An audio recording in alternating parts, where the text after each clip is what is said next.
Welcome to Talkin' Ball with Scott Theisen and Drew DeArmond. Call into the Neighbors Wealth Management Hotline now, 256-576-4977. That's 256-576-4977. Now, here's Scott and Drew.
Of the game was that it was two guys stepping up because Nick Pringle was continued to be suspended. He was there, but in street clothes.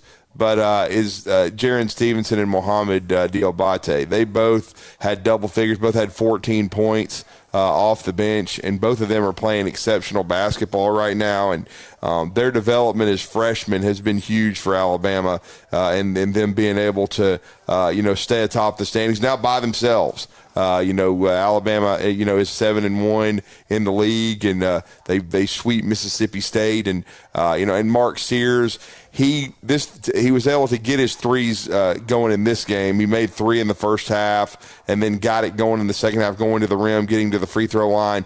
The thing about this Alabama team that kind of separates it even from last year's squad is they're an extremely good free throw shooting team. I think they're near the top of the SEC standings, if not leading the SEC in free throw percentage as a team. They did not miss one on Saturday. And, even though I thought they fouled a little too much, because Mississippi State, I want to say by the 10-minute mark of the second half, was shooting 2 free throws. But here's the deal. They decided to single up Tolu Smith. Tolu had, I think, 23 in the game. He had a tremendous basketball game. But they basically just, okay, you're going to score. We're going to stay sticky with everybody else. And they did. And Mississippi State just didn't have enough firepower. They held, I believe, Josh Hubbard to, I want to say, 1 for 9, and he is their freshman guard who'd been playing really, really well. And Rylan Griffin and those guys came in and did a nice job on him defensively. And so Alabama was able to, they just had way too much of it. Yeah. When you think about them scoring 99 and they didn't shoot the 3 well, they only shot 30%. If they had been hot from 3 and made 17, 18 threes, they would have scored 125 points. I mean, it was 130. It was quite a performance from Alabama, 99-67 win. And then for Auburn, they were down 9 at half, 44-35 to Ole Miss.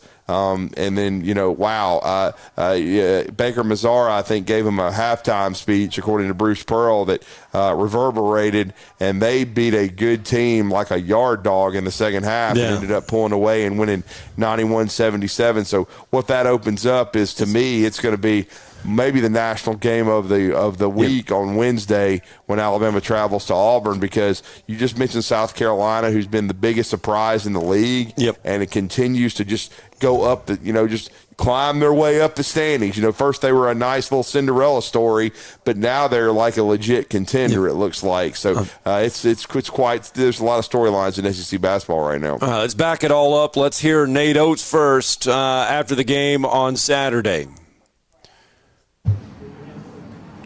We've been asking our guys to come out and try to put 40 minutes both sides of the ball together. That's been the closest we've come, because this is a tough team. Mississippi State, I think they've been out-rebounded twice all year. That was one of them. We challenged our guys after the rebounding debacle at Georgia, and it was awful at Georgia to bounce back. We did a great job. It helped. Mo Diabate, I thought, played really well against Mississippi State at their place. We ended up getting him almost 20 minutes, and he led us in rebounding. Judy's one rebound away from a double-double. Thought that's the best game he's probably played. He's getting more comfortable. He's getting tougher. Playing spacing big like Grant at the 5 helps us be able to play Diabate a little bit more at the 4. He's helping us. But, we challenged our guys. I thought we were a little soft at Georgia with the rebounds, defense, the start to the game. I think they answered that pretty well. We chart those blue-collar points. And I respect Mississippi State as much as anybody in this league. I think I coached against Coach Jans back in the MAC. He's always had one of the hardest playing teams in his league. They still do. And, they're a little banged up. TJ didn't play in the second half. But I thought for a tough, hard-nosed, blue-collar team like Mississippi State, we did great. We almost doubled them. We chart the blue-collar points. We had us for 100 and almost 120, 118 and a half, and they had 64. So that's Alabama head coach Nate Oates. And then Auburn head coach Bruce Pearl after his team's win on the road at Ole Miss. It's the best one of the year, for us to come into this building with this incredible fan base at Ole Miss. We all recognize, or those that don't recognize, that I think there's a lot of respect between the two schools. A lot of Auburn kids go to Ole Miss, and there's some Ole Miss kids that go to Auburn, and it's a healthy rivalry. I want to compliment Janai Broom in a couple of ways. I want to compliment him in the first half, because even though he didn't put up any dominating numbers in the first half and got a little bit of foul trouble, his demeanor, when Ole Miss was making shots and had a position, was in a position to run us out of the building, his play, his body language, the way he was in the huddle, there was no panic. I think the rest of the guys kind of fed off that. Chad Baker had some of that as well. We've talked about this team as being the sum of its parts, and so if you look up and down, look at the guys come off the bench. Look at Chad Baker come off the bench and score and play with great confidence. He's plus 20 coming off the bench. KD Johnson and Chad had some health issues this week and missed practice. KD had strep throat and missed practice Thursday. Was better, obviously today, but didn't play a lot in the first half. Came back in the second half, and you just could see the will to win. You could see it, and obviously that bodes well. We talked about if we are really going to think about having a chance to compete for the conference championship, really, then we got to win one of these. And when they did, they needed it. It was almost a must-win game because it does set up Wednesday. You get Alabama and Auburn again inside Neville Arena. And if they don't win that game at Ole Miss on Saturday, not that the game doesn't mean much on Wednesday, it just takes away a little bit of that lust for Auburn, and they would have been 0-4 in big games. Well, they needed a quad 1 win, and they needed also to get a big road win. And I think it was important for them to do that. And they had 6 guys in double figures, which if Auburn does that and has that kind of balance led by Jonai Broom, then they're going to be very tough to handle. Chad Baker Mazzara has been an outstanding, addition via the junior college route. I think he started out his career at San Diego State. He's a tough kid. Watched him in Tuscaloosa, made some tough plays, no doubt about that. And Denver Jones, who's kind of become a defensive stopper for him, he had 11. He was another one that joined him in double figures. Only in 13 minutes, I believe, K.D. Johnson had 11 off the bench. So Auburn's bench was really good in this game. And, of course, my guy Jalen Williams was his usual super efficient self. And honestly, that was the big reason why Alabama won the game in Tuscaloosa, because Jalen Williams didn't get it going. And they did a good job on him because he's just so underrated. And again, Auburn, they're a better shooting team than they were a year ago, but it's still a team that plays inside out with Jonai Broome. And for them to be able to score 91 and really have the second half they had against Ole Miss speaks very well for them. And, right now you could argue Alabama and Auburn are the two best teams in this league. I think Tennessee's got something to say about it because they went and burned Lexington to the ground because, Kentucky can't guard a lamppost. No. But I will say this for Kentucky. They don't have Wagner still, who's a first-round draft choice at point guard. So everybody remember that. Yeah. When they get him back, they're liable to go on a run here, even with their defensive issues. But I think both Alabama and Auburn got quality wins, South Carolina. And then the one thing we do know, Scott, is there's one team that's the worst in the SEC right now and another team that's right above them. Well, your net rankings support the fact that Alabama, Tennessee, and Auburn are near the top. The latest updated net rankings have Houston still at number 1 despite losing to Kansas over the weekend. Houston Kansas is number 1, Purdue number 2, UConn 3, Arizona 4, Alabama is 5, Tennessee is 6, Auburn is number 8. Those are your net rankings.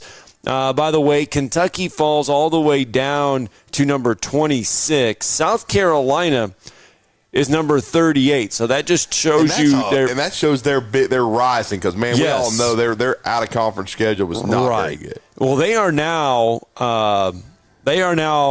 in quad 1 games. South Carolina is 3-2 in quad 1 games. The problem is they're 4-1 in quad 3 games. So that one loss in that quad 3 is what's not. Your latest Ken Palm rankings are out as well. Houston, Purdue, Connecticut, Arizona. Auburn is 5, Tennessee is 6, Alabama is 7, according to the Ken Palm rankings. And the Ken Palm rankings takes your offensive and defensive adjustments, and they put it all in together. They put in your strength of schedule. They put in all of this stuff in there.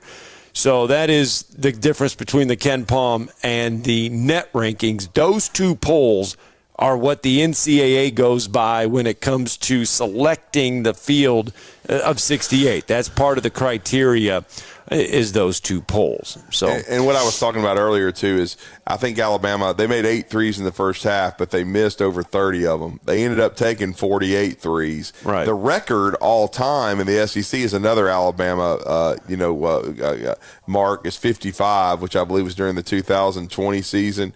They took 55 threes. They ended up 15 of 48, so they only shot 31%, but they got a lot of shots up. For example, they took 83 shots. They dominated Mississippi State on the offensive glass, which you heard Nate Oates talk about, and it's very hard because Mississippi State's a big team, but DJ Jeffries also got hurt in the first half for Mississippi State and was done for the night, but still, I thought Alabama showed a lot of toughness.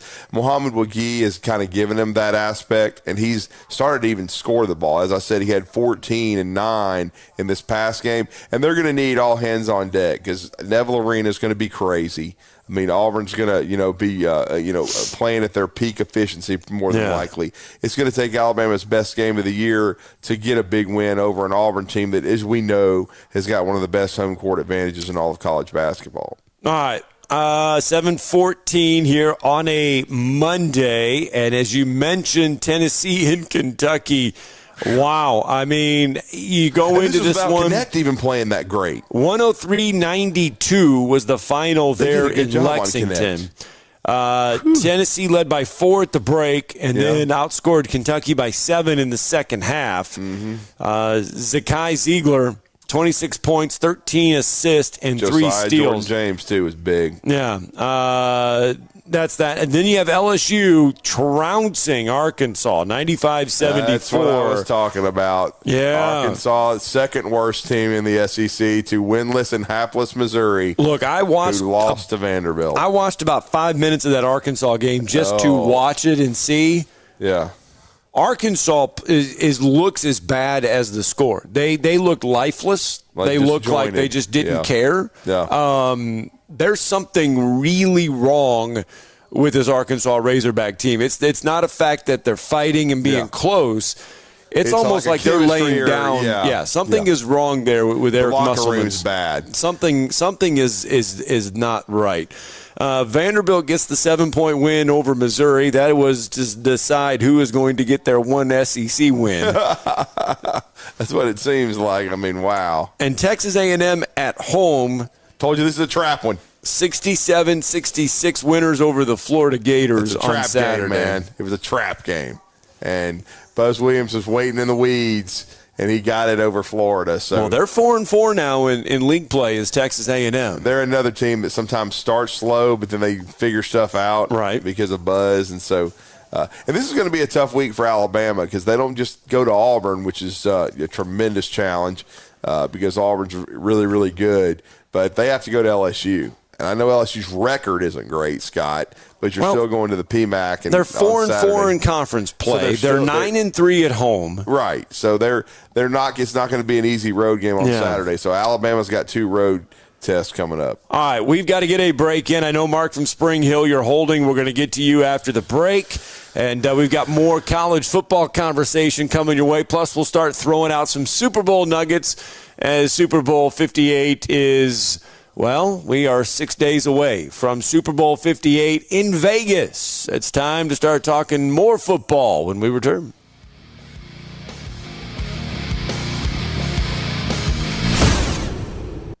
You're listening to Talkin' Ball on 97.7 ESPN The Zone.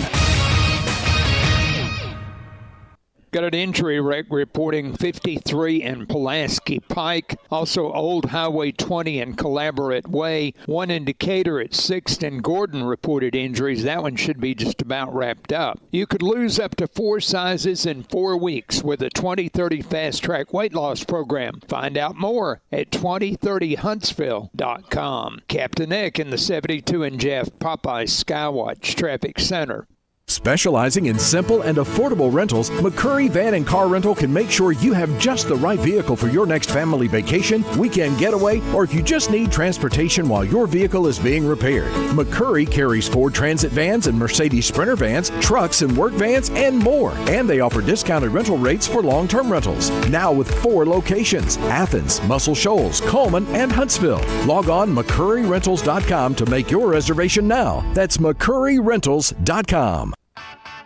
It's time you discovered one of Huntsville's culinary gems, Good Company Cafe, the place for breakfast, lunch, brunch, and so much more. Bottomless coffee options, boxed lunch catering, pastries, and wedding and other special event catering. And with Valentine's Day coming, Good Company Cafe can help you impress your special someone with Valentine's brunch. Or you can order a brunch board to go with a bottle of wine for a special personalized picnic. Find out more and order online at goodcompany-cafe.com or stop by and see us at 7500 South Memorial Parkway.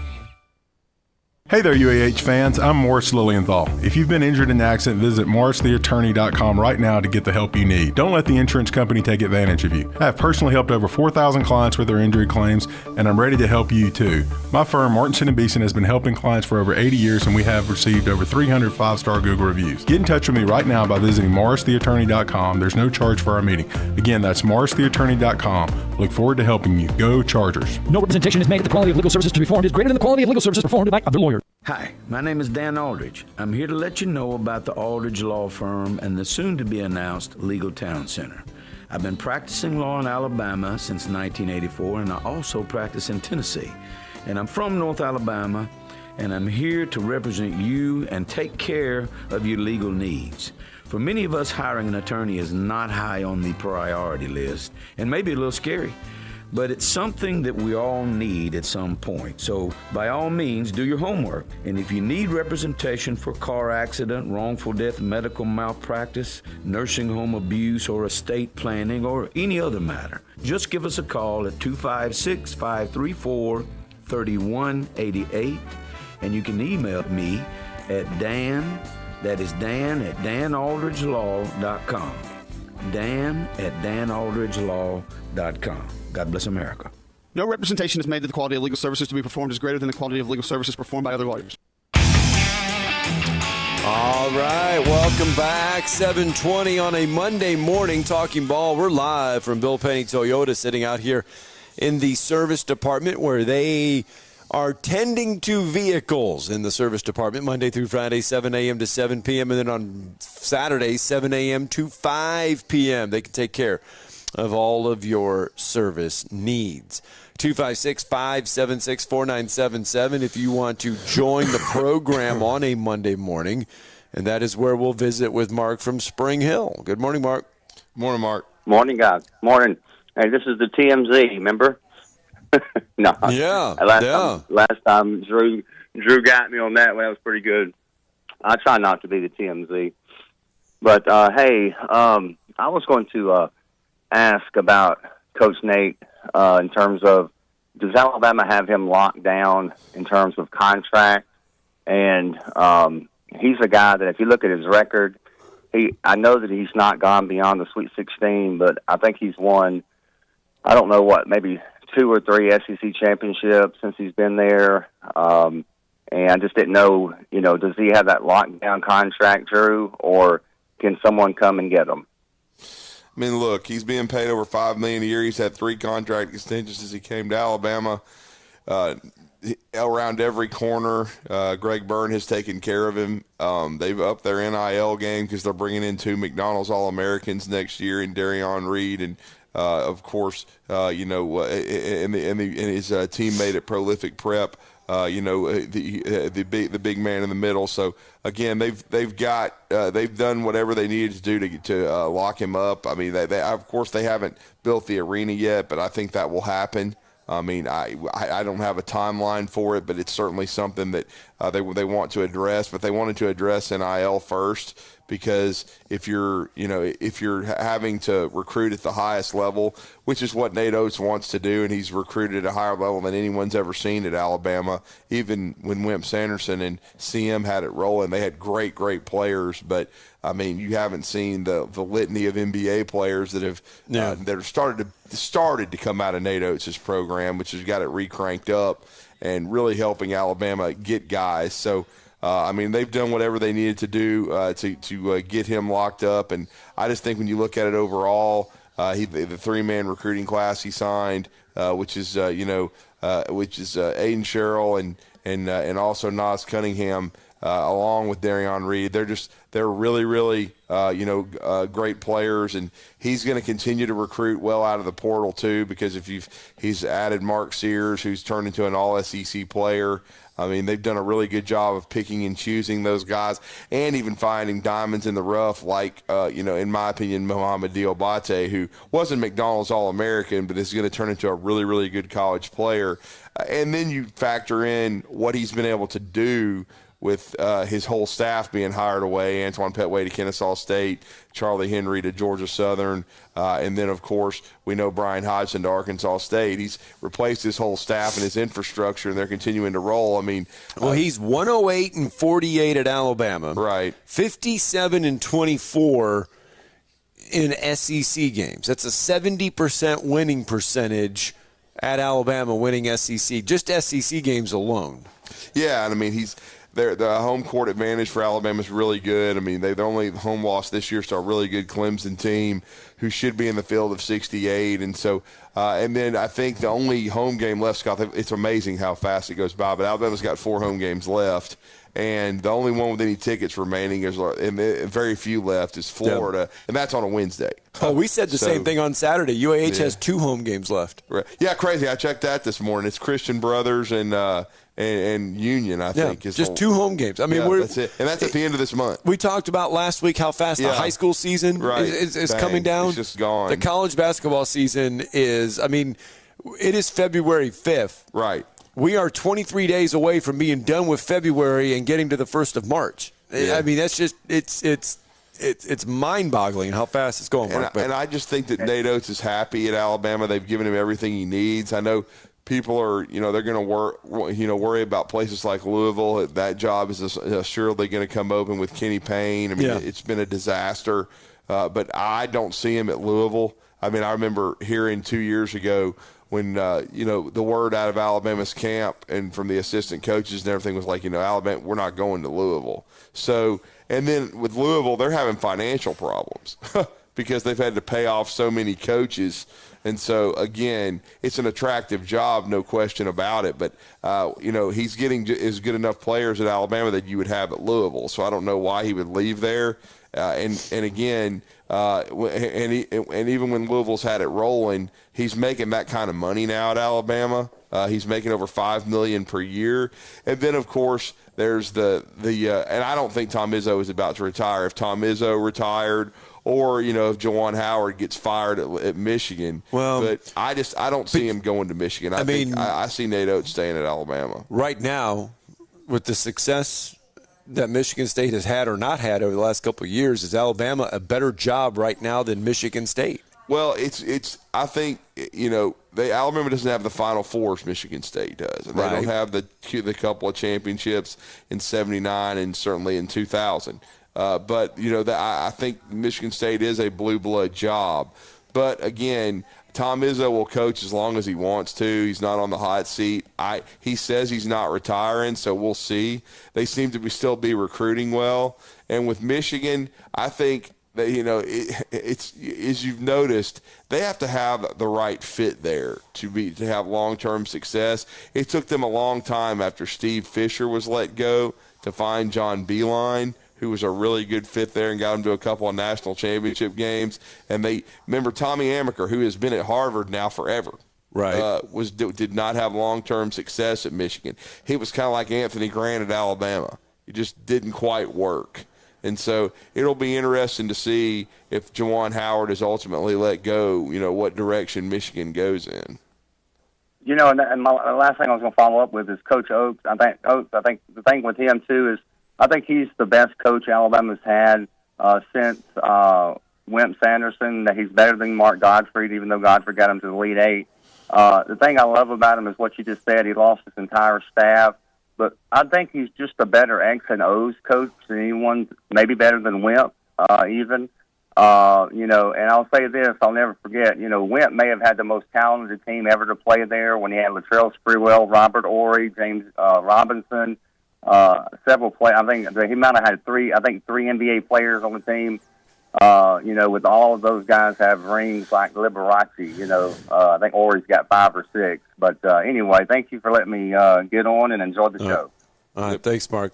All right, stay on the phone lines real fast. Let's go to Brandon. Good morning, Brandon. What's up, morning, Brandon? Gentlemen. Morning. Y'all remember that time we kicked the hell out of Mississippi State so bad that Big Al crowd surfed all the way down to McFarland Boulevard and probably all the way back to Rounders? That was probably when Alabama beat Rick Stansbury and those guys by 50, which was glorious back in those days. But that was when the Alabama Mississippi State rivalry with Mark Gottfried and Rick Stansbury they had a lot of recruiting battles, and there was a lot of vitriol from both sides, and just a lot of intensity. And probably at that time was Alabama's biggest rival in the SEC because Auburn was struggling. That was before. They really got it rolling, and Cliff Ellis had that late '90s, early 2000s where Auburn was really good for 2 or 3 years, but then they fell back off. But now under Bruce Pearl, they've found that consistency. Well, as far as people talking about Nate Oates, you look around Coleman Coliseum, there's a lot of fun being had with this basketball program. It may be getting ready to elevate to the point to where Sweet 16s are the expectation. But you show up to these games, you're going to go there and you're going to have a good time. You can tell that Nate Oates is having a good time coaching this team. And when I look at him, I don't see a discontent man that's looking to go anywhere else. I feel like he's built something. He knows what he's got, and he is just on the edge of taking it to another level. That team that we had last year, I think that was the beginning of what he's going to start to do going forward. He continues to get more players like he got last year, and my expectations are going to be raised a lot. But Alabama basketball is fun to watch right now because we got a good man at the head of it. And if we have enough fun to where we see Big Al crowd surfing from one end to the other, I'm going to start going to a hell of a lot more games. So roll Tide.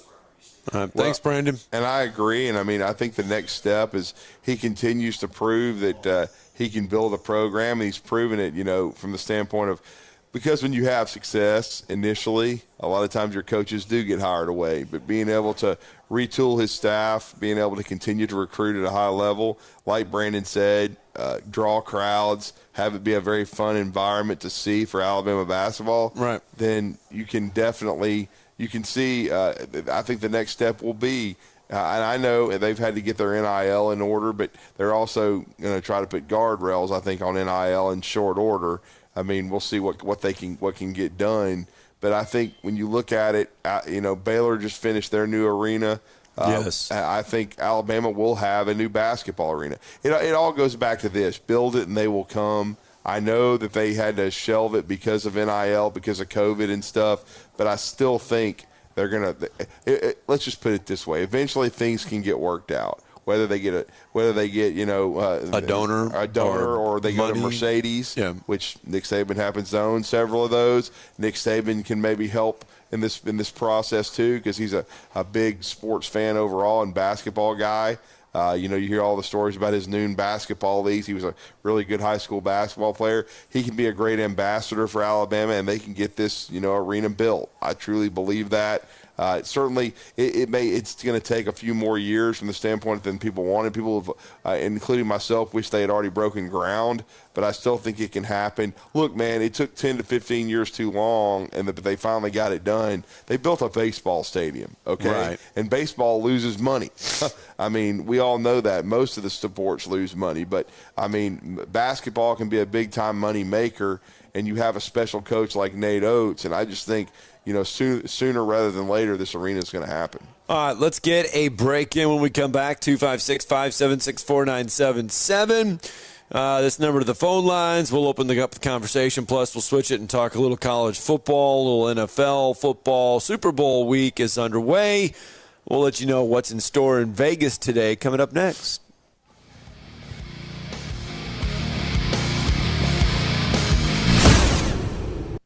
You're listening to Talkin' Ball on 97.7 ESPN, The Zone.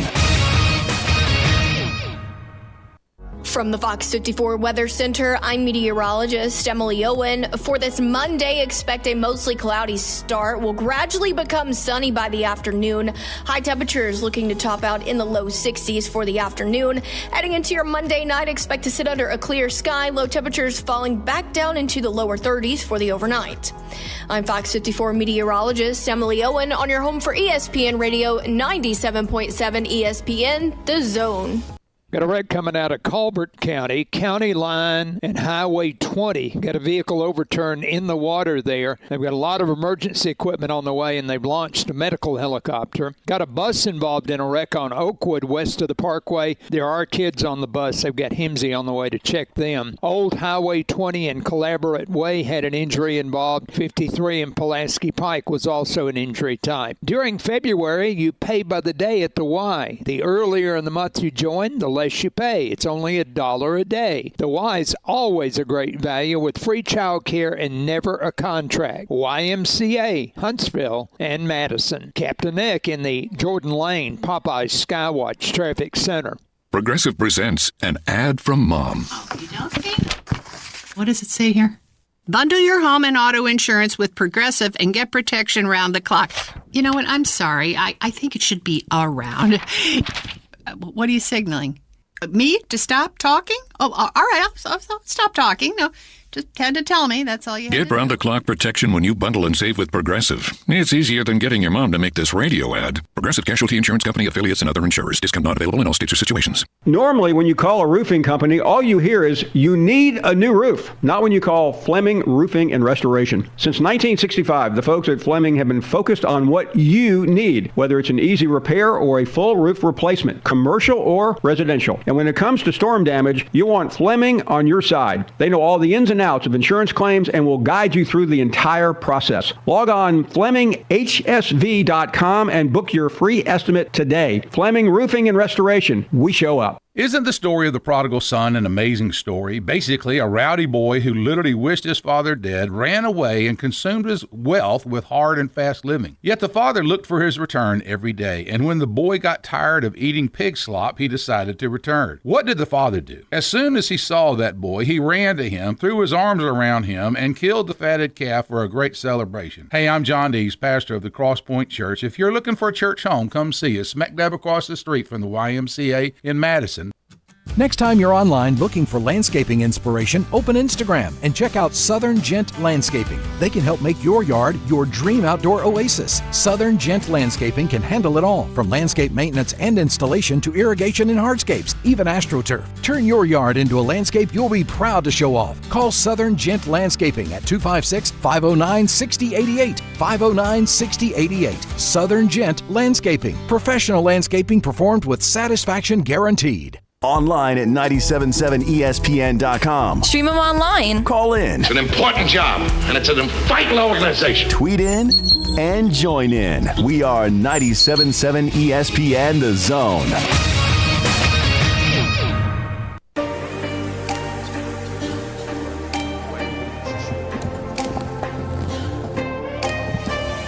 Welcome back. 7:36 on a Monday morning. We've got Bob Ross back on the TV. Yeah, and as we were off the air, you were telling me about a moron of the week. Yeah, Cheryl candidate. Swoops is definitely a moron of the year. Moron of the year candidate. That is without a doubt.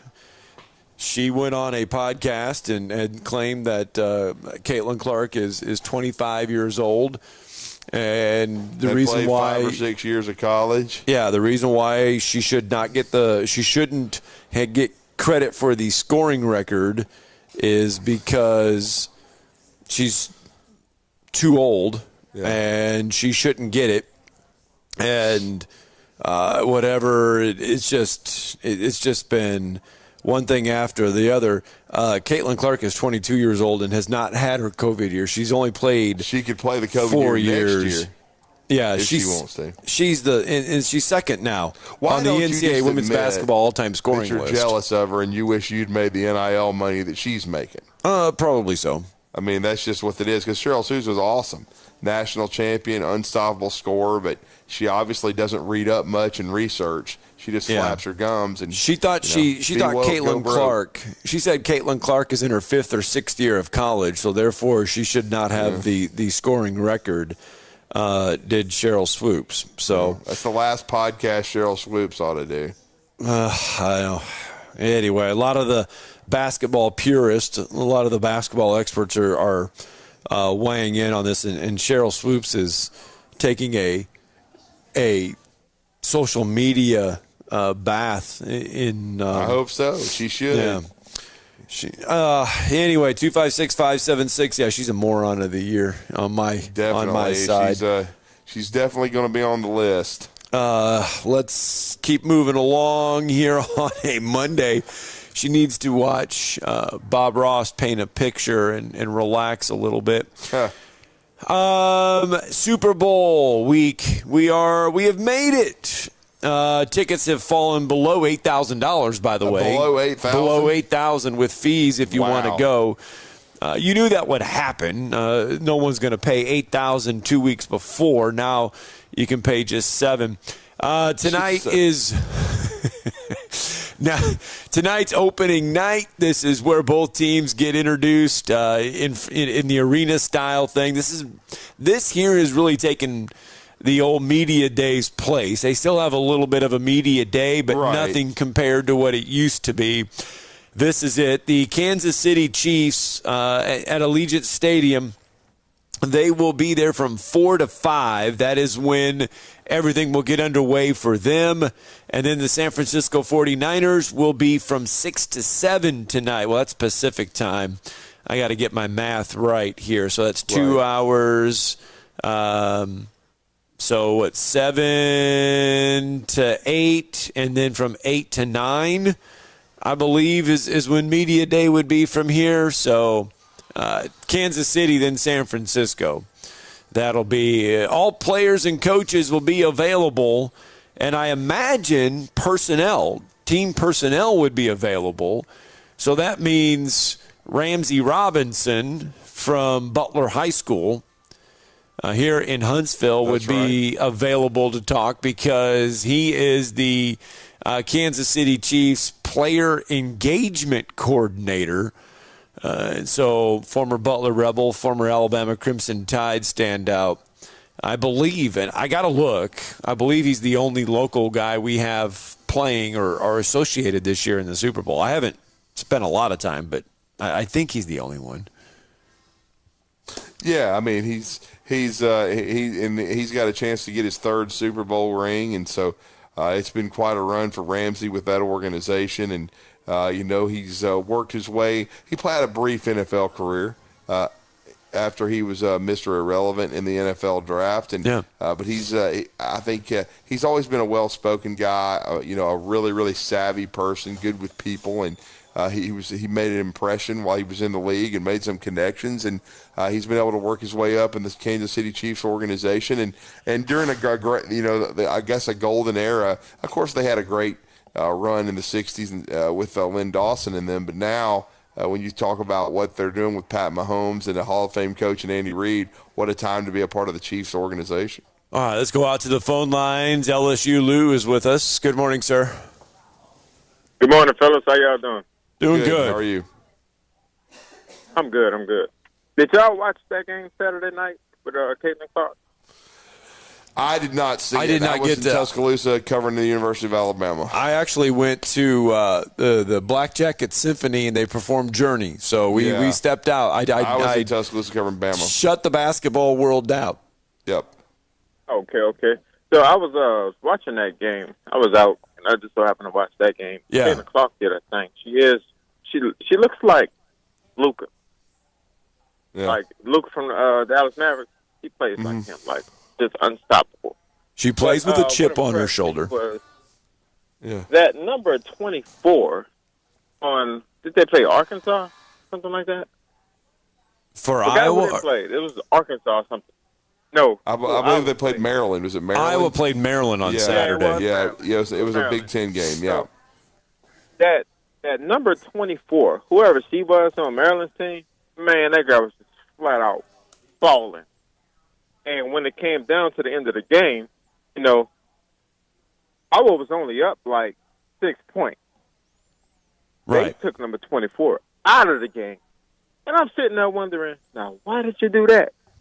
And you know what happened? Iowa ran off. They just ran off with the game. And then they put her back in. It was too late then. But she was the most aggressive player on the team, that number 24, whoever she is. I rarely watch girls basketball. Right.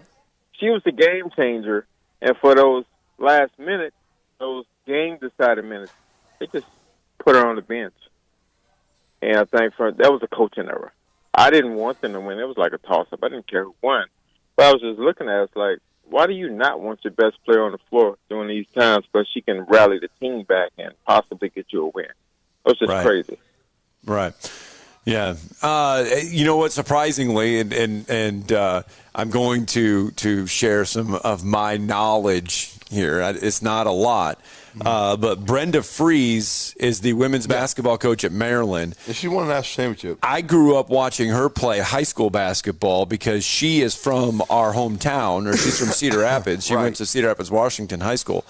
And so I grew up watching Brenda Fries play. A lot of people thought she should have become the head basketball coach at Iowa after Vivian Stringer. And she did not get the job. So she is in Maryland. Lisa Bluter has been at Drake before she got the Iowa job, and she did a heck of a job because she got Caitlin Clark to stay in state. Caitlin Clark is an Iowa product. She is from the Des Moines area. They got her to stay in state, did Iowa. And so, it's always fun when Iowa and Maryland play each other in women's basketball because there's so much connections there between Brenda Fries, Iowa, and Brenda's sister, Stacy played for Iowa for a little bit before transferring to Iowa State. So anyway, there you go. I know it's women's, but there's my knowledge. All right. So appreciate that. All right. Thank you, LSU Lou. All right. Yeah, and I know he's talking about Jakiah Brown-Turner, who had 4 fouls. I mean, I think that's why she was out of the game. I mean, she ended up with 25 points, but they had to take her out of the game because she was in foul trouble. The Lady Hawkeyes win it 93-85 over a really good Maryland team. And Brenda Fries has had a really good program over there. And I do believe she did win the national championship one year at Maryland. She did. She did. She's done a great job over there. For many, many years. And Iowa, as we know, reached the national championship game a year ago and lost to LSU in a great game. And Caitlin Clark had an unbelievable run. And again, Iowa's ladies will probably be on the short list this year of a team that has a chance to win a national championship. They can score. The young lady that LSU Lee was talking about, she had 25 in the game. She did not foul out, but she was in foul trouble. She had 25. And, of course, 38 ho-hum from Caitlin Clark. So. All right, let's get a break in. Jason, when we get back, we will get to your phone call as well, 256-576-4977. We'll get to that, plus more college football news. You're listening to Talkin' Ball on 97.7 ESPN, The Zone.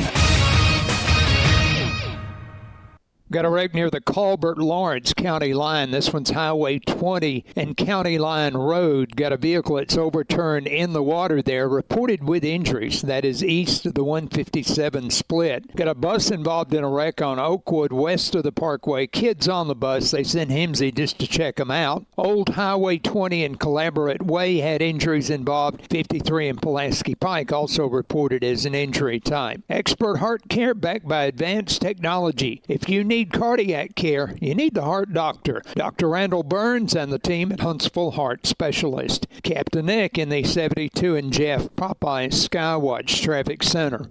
This is Wes Neighbors sitting here with Philip Love of not only Eagle Insulation, now he represents Eagle Companies. Eagle through the years have added several companies to help individuals or builders through their construction renovation process. Eagle is known to represent quality, efficiency, and professionalism. Philip, I know you do insulation, but do you do masonry? We do. Do you do grading, erosion control, and dirt hauled off? We do. Do you do afterpaint, which includes shower doors, mirrors, shelving blinds, and bath hardware? Yes, we do, Wes. Do you do landscaping and irrigation? Yes, we do. So basically, Eagle can help you all along your process of building your house or doing renovations. So do you do plumbing?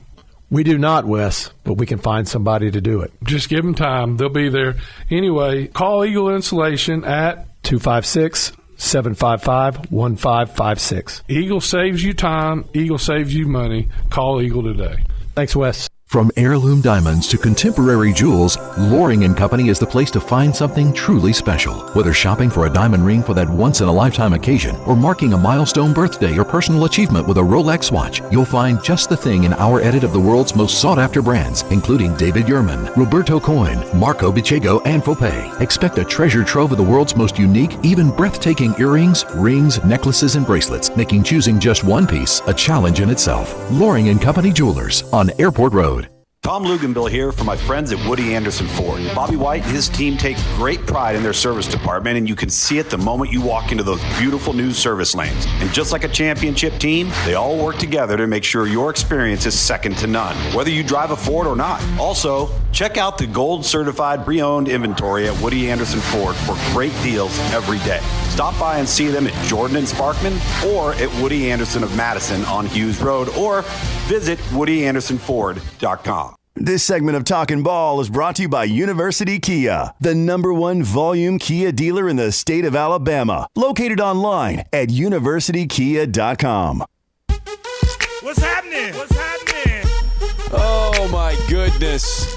7:49 on a Monday morning. Welcome back into Talking Ball. We haven't even touched on the college football conversations, and we will do so here in just a little bit. But let's go out to the phone lines. Jason is with us this morning. Good morning, Jason. Hey, good morning, fellas. Morning. Hey, NATO, It's not hard to tell when he's getting ready to get a technical foul. I get the biggest kick out of him. I was telling my daughter Saturday night, Alabama had like 10 fouls. The Mississippi State's one. I told her it's coming. As soon as they pushed Diabati down and there was no foul call, I said, here it comes. Sure enough, he got it. I love watching Nate Coe. Yeah, I mean, now he's 18-4 in games he's received a technical foul because it was pretty early in the game against Mississippi State. He didn't like the way things were being called, and the game was, the first 10 minutes or so was close. It was 23-17, and then the roof caved in on Mississippi State. They just couldn't get stops. Alabama continued to, and what I like about the way Alabama plays is, as I said, they were only 8 of, I want to say, I think they took high 30s and threes in the first half. They missed 33 threes in the first half. So they were well on their way to setting the all-time record for attempts. They ended up not taking as many in the second half. But again, they missed over 30 threes in the second half, in the overall in the game. I mean, I think they were 15 of 48. They missed 30 plus threes for the game. Pardon me. Again, they continued to fire, and they continued to get second and third opportunities because of the offensive glass. And the way I like it, is they don't play with fear. He tells them, look, man, if you're open, shoot it. He gives everybody the green light if they're three-point shooters, and they continued to shoot, and they didn't shoot a great percentage, but they made 15 of them. And if you make 15 threes in a game, if you get up 48 and if you get up 83 shots overall, it means you were dominating the offensive glass, and they'll take it. Certainly wasn't the best shooting game they've had, but it still put up 99 points, and they defended a little bit better. They held Mississippi State to 67, and really it was better than that because he emptied the bench with like 2 and 3 minutes to go. Kai Spears, who's going to get a lot of money from the New York Times after he finishes that lawsuit where they committed libel against him. He was put on scholarship this week, and it was kind of cool. He got about a minute's worth of playing time, and he scored 5 points. He hit 2 free throws, and then he hit a 3 to close out the scoring. So it was just overall a really good performance for Alabama. But again, you can't rest on your laurels because they got 2 tough games coming up this week. Yep. Oh no, they get. When you look at the Alabama team, when the tournament starts, they could be a nightmare matchup for a team. I mean, they could beat some really good teams in the tournament. I don't know what Alabama will come out as a seed. Right now, the way they're playing, I can see a number 1 seed out of them if they don't have no slip-ups. A 1 to a 3 seed. Right now I think they're on the 3 line. Jason. Were. They at least the last, and Joe Lenardi always. And that was the second. This. He put it out on the second. I think the next one probably during the season when it gets closer, he usually releases it Monday at around 8 a.m. This is when it comes out. So we'll see if it comes out here in just about 7 minutes, but it may be tomorrow. Yeah. Yeah, and with the players Alabama has coming in next year, if you keep your 2 big guys, the freshmen on the team for next year, Alabama's going to have a heck of a team also next year. They do. They have a chance to. Got to find a guard. Yeah, and certainly even Mark Sears has a COVID year, but he's having a lot of success. So and getting his improving his stock, so he'll have a decision to make. And they're also trying to recruit a point guard too. They're trying to bring in a high profile point guard, and we'll see if they're able to do so. But again, they've got, as we already talked about, they've got Aiden Sherrill, Darion Reed, and Nas Cunningham, and then there is the transfer portal too.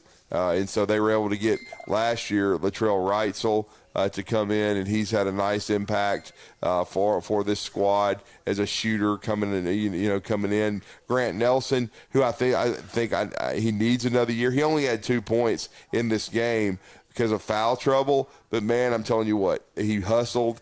He was throwing his weight around. He didn't have as much success one-on-one against Tolu as he did the first time around. But I'm telling you what, he played hard. He only took like 3 shots, I think, the entire game. They didn't need much from him offensively, but he played exceptionally well, I thought, as far as on the defensive end yet again for the time he was on the floor. And, again, I thought he gave great effort, and I thought his teammates kind of fed off that hustle. They did. I mean, if it wasn't for Sears, that's your MVP of the season right there. His defense is something good. I mean, awesome. Yep. All right. Well, I'll holler at y'all later. All right, thanks, Thank Jason. All right, and speaking of technicals, John Schulman got one on Saturday. Uh-oh. Yeah. In a tough loss for the UAH Chargers, our guy John Schulman took one. Referees kind of aided that one. They were not very good on Saturday if you were there at Spraggins Hall. Chargers were down 4 and looked like they had gotten the turnover, the travel. One referee calls travel. The other one comes in, waves them off, and says, nope, there was a timeout before the travel. Oh, wow. And John Schulman was not too pleased about that one. He ended up walking all the way down to the other, basically almost in front of the visiting team's bench. He was that far out of the box, and that's going to get you a technical every time. But, yeah, I think it's only the second technical that I've seen John Schulman get at UAH. So not a good Saturday for the Chargers, was it? 256-576-4977. You can join the phone call. Let's go to Ellis real fast. Good morning, Ellis. How y'all doing this morning, fellas? Good, Ellis. How are you? Doing just fine. I enjoyed the game Saturday night. Yeah, I saw you were in town. I'm glad you were able to make it. Yes, I had to come down to see it. Everybody says I paid too much for the ticket, but it's well worth it to come watch and support our basketball team. Yeah, absolutely. I was just and you was talking about Nate Oates getting the tee. I knew it was coming, so you could see him jawing with the rail right there. So, right. Yeah, I like that about him. He's got spunk to him, but yeah, and Sears should be MVP in my book. And who was the freshman that was doing good, Drew? There was a couple of them. Jaron Stevenson, who ended up with, I think he shot 5 of 8 from the floor. He ended up with 14 points. And then Mohamed Wagi, number 10, ended up 6 for 10, and he scored 14 as well, had 9 rebounds. Both those guys played really well off the bench for Alabama. And the atmosphere was amazing, I thought. Yeah. It was a really good crowd, I thought, high energy. Yeah, and one more thing, y'all always talked about the oatmeal cream pies that they leave at Saban statue. Right. Well, I stopped by there, and I thought about getting them and carrying them home, but I was afraid somebody might get mad at me. So were they still? Was there some still there? There's still some there, huh? Oh yeah, there's some at his feet. They got some up on his hand. Well, just take them out of the box and then just leave the box. Well, unless they're just like in those individual plastic wrappers. I don't know if I'd want one now. Yeah, I don't know. Well, thanks for the thought, Ellis. Thanks, we Ellis. Appreciate it. Appreciate it. You've got the listeners wanting to commit crime. Anyway, we're hour 1 done here of Talkin' Ball. We're live from Bill Petty Toyota. When we come back, we will kick it off. Travis Reier next. This is Brent Musburger's VSiN Action Update on 97.7 ESPN The Zone. Free air-chilled boneless chicken breasts and 4 juicy boneless pork chops with your order. OmahaSteaks.com/VSiN. Now, here are the latest lines from my guys in the desert. NBA tonight, the Lakers visit the Hornets. Charlotte, a 10.5-point underdog at home. The Hornets looking to snap a 7-game losing streak. Meanwhile, the Lakers have won 2 in a row and 6 of 10. Charlotte at plus 425 on the money line. The Cavaliers are favored by 4.5 at home against Sacramento. Cleveland is climbed to 3rd in the Eastern Conference. Winners in 5 straight and 9 of 10. The Clippers have won 3 straight and 8 of 10. They look to keep that alive on the road at Atlanta, where LA's a 2.5-point favorite. Golden State's on the road at at Brooklyn. The Nets are favored by 1.5. The Warriors plus 110 on the money line. Get the latest lines and more at vsin.com. WZZN, Union Grove, Huntsville, Alabama. 97.7 ESPN, The Zone.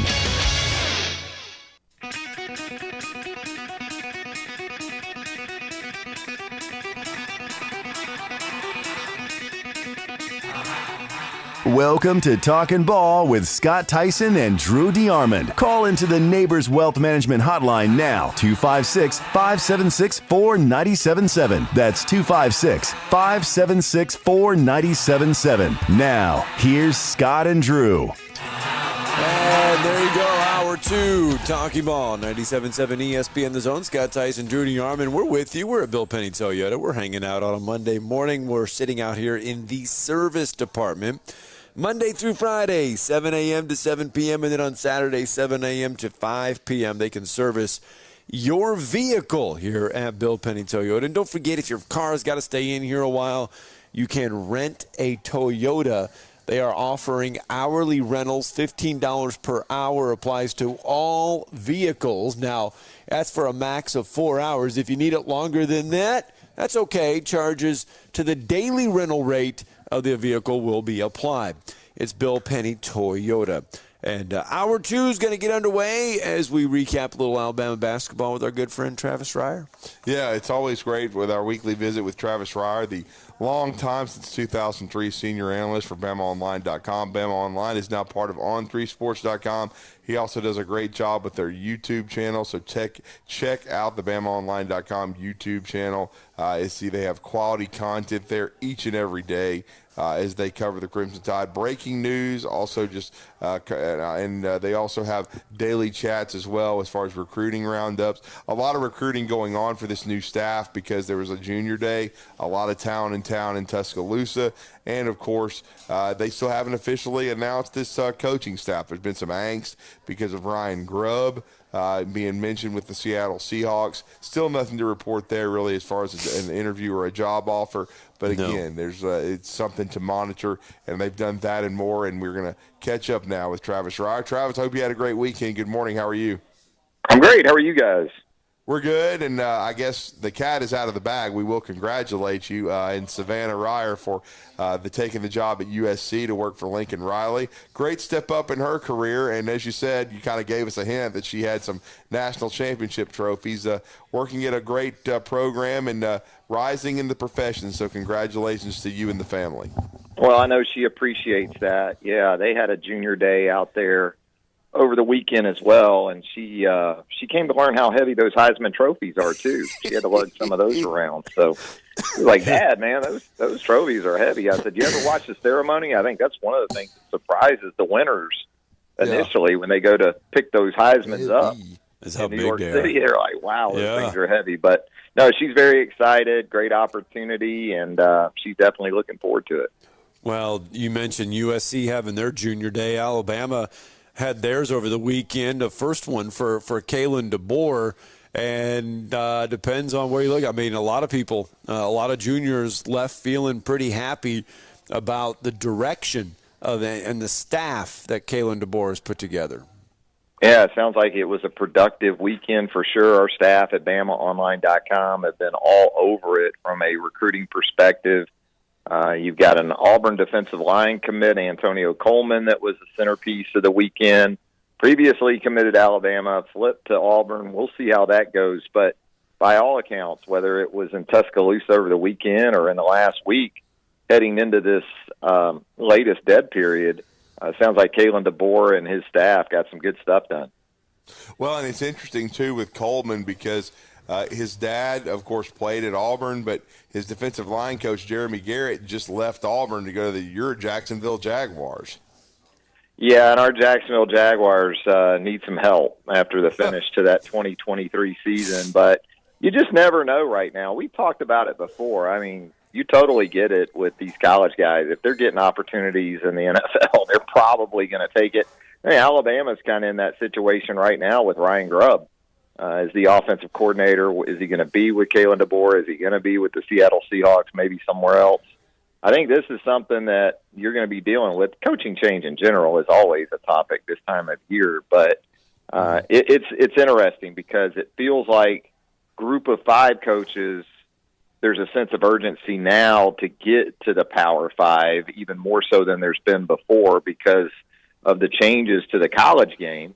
And then even with the Power 5 guys, even guys in what I call the Power 2 right now, as we've seen in the last 3 or 4 days, the Big Ten and the SEC kind of standing alone in that regard, are trying to get to the NFL. So it's a crazy, crazy time in the coaching ranks. Well, and what are your thoughts on that alliance between the SEC and the Big Ten that was announced in the past few days, Travis? Very interesting, to say the least. It's something that probably a few years ago you didn't envision, but again, it speaks to kind of where we are headed, and he who has the gold makes the rules, I guess. And so it's just intriguing, to think about how much we think the game in college athletics has changed in the last couple of years and how much more it could change in the next year or two. And Travis, you bring up Ryan Grubb, and we've got a lot of people asking us about our thoughts on that, and not about your thoughts on him going there, but we got a lot of people saying, well, why hasn't Kalen DeBoer and Ryan Grubb, why haven't they been announced? Why haven't they signed their contracts yet? Just kind of update and help our listeners understand the process that they're having to go through. Yeah, it's above my pay grade, but apparently, there are some there's red tape and some things to go through before some things can be made officially official. We've seen some Twitter handles change. We have seen some of that, so that maybe is an indication. But again, I don't entirely understand all of it, but that's what I've been told anyway. Well, it's kind of, and it's interesting too because you mentioned the staff being put together, but it's also the off-field guys. I know Nick Saban put together an organization. He was one of the first ones really that kind of took everybody in that direction, but now that's kind of gone into a direction of even more toward the NFL model with general managers, directors of recruiting strategy, directors of player personnel. It looks like that Kalen DeBoer is putting together quite a formidable staff off the field in that regard also.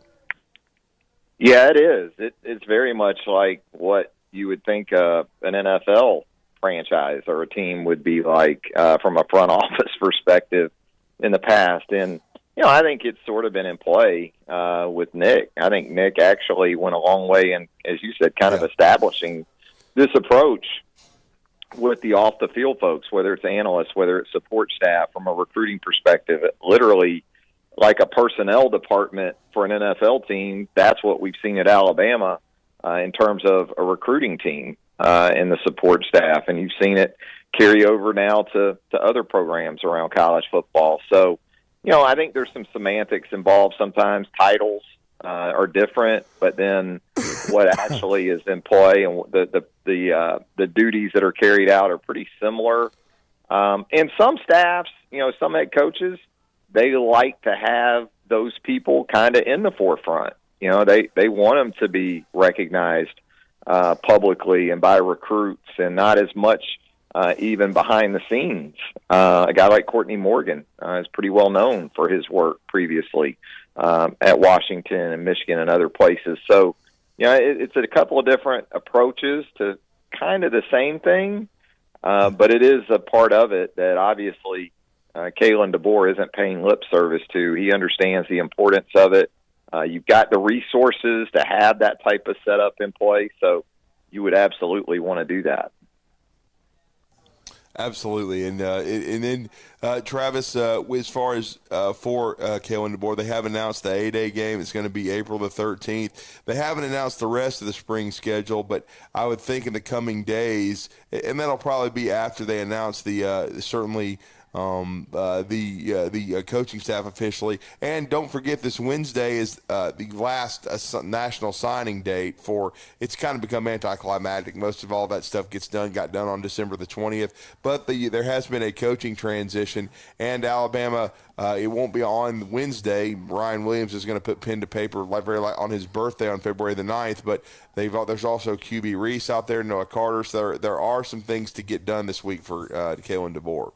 Yeah, you said it's kind of a shame because it's just totally overlooked at this point in terms of the late signing period at most places. But it has been interesting, no doubt, since Nick Saban's retirement with the Ryan Williams saga.